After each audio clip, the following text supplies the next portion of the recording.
everyone, I'm Georgia and this is The Sound of Georgia. So we all know Rodgers and Hammerstein took some creative liberties when it came to the timeline of The Sound of Music. I've mentioned it plenty of times on here and you will find it on many a things you didn't know about Sound of Music list. But let's actually talk about it.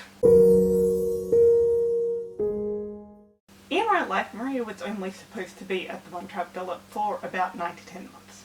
Obviously that didn't go according to plan, but I just wanted to mention it, even though it's honestly not that crucial to the rest of the video. So as for the Sound of Music's timeline, mostly we're going off the musical here, because that's a lot clearer.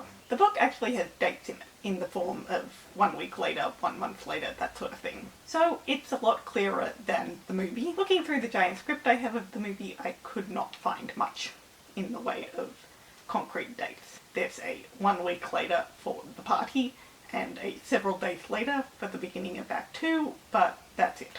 So we know for a fact that Sound of Music is set in 1938. At the beginning of the movie it just says in the last golden days of the 30s, but the musical tells us that it's specifically 1938, given the program that Max reads out towards the end of the show. See what I have got here, a program for the Salzburg Festival 1938. Obviously the movie is not as clear, but as somebody who has written Sound of Music fanfiction for 10 years, and my policy was always, if something's not explicitly mentioned in the movie, go to the musical.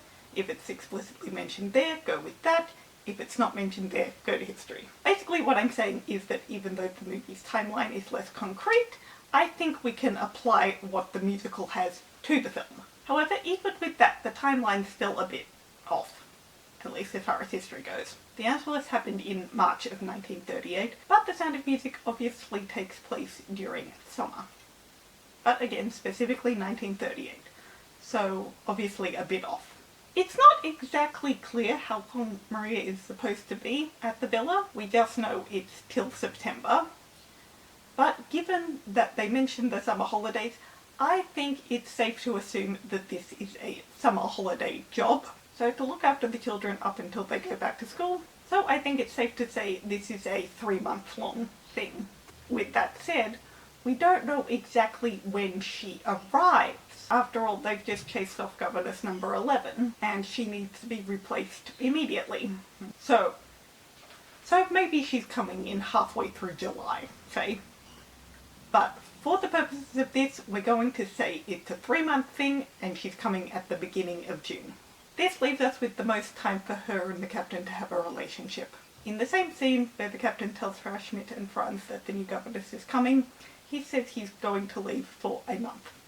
He says he'll be back in about a month. According to the script, it's actually 6 weeks. Everything else from then, all the way to The Lonely Goatherd, happens on the same day, and the next scene is the captain arriving home, and that is specified to be 6 weeks later. So, if we're saying Maria arrived at the beginning of June, by this point we are now at mid-July. The next scene is the party/ball, and it is specified to be 1 week later.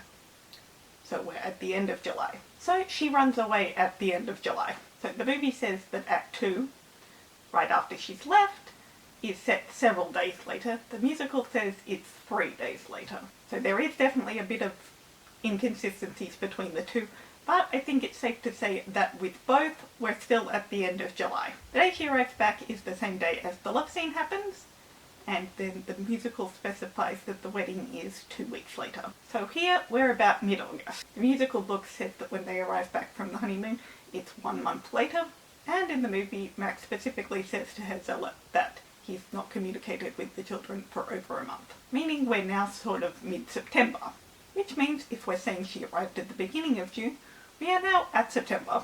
Everything after this in the movie is set the same day, and the festival onwards in the musical is set a couple days after this. So the timeline for The Sound of Music is probably about 3.5 months or 14 weeks. Which begs the question, insta-love? No. Sorry if everything suddenly looks at a slightly different angle, my battery died. I mean, it depends on your definition of insta-love. If your definition of insta-love is just 2 people falling in love in a really, really short amount of time, then technically yes. But when people say insta-love, what they usually mean is people falling in love in a really, really short amount of time without knowing anything about each other. Which is obviously not the case here. Even though it is a minuscule amount of time that these two know each other. It is something that I have known, deep inside me, for many weeks. Many weeks? Really? She's been here for 2 months and you've been gone for 6 of them. Despite that, they know a lot about each other. Or at the very least, they know the type of person the other is. And I always got the feeling they fell more in love as time went on and we just didn't get to see it. Even if it is over a really short span of time, we get to see them fall in love. We get to see their relationship change. It's only when you really think about it and look back in retrospect you realise that, wow, that was a really, really short amount of time.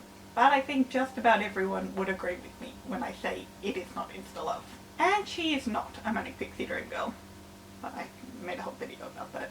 That's all I've got for today, guys. I hope you enjoyed. Let me know what you think of all this. And despite going mostly off the musical here, because that's a lot clearer when it comes to the timeline, do you think the movie is more or less the same?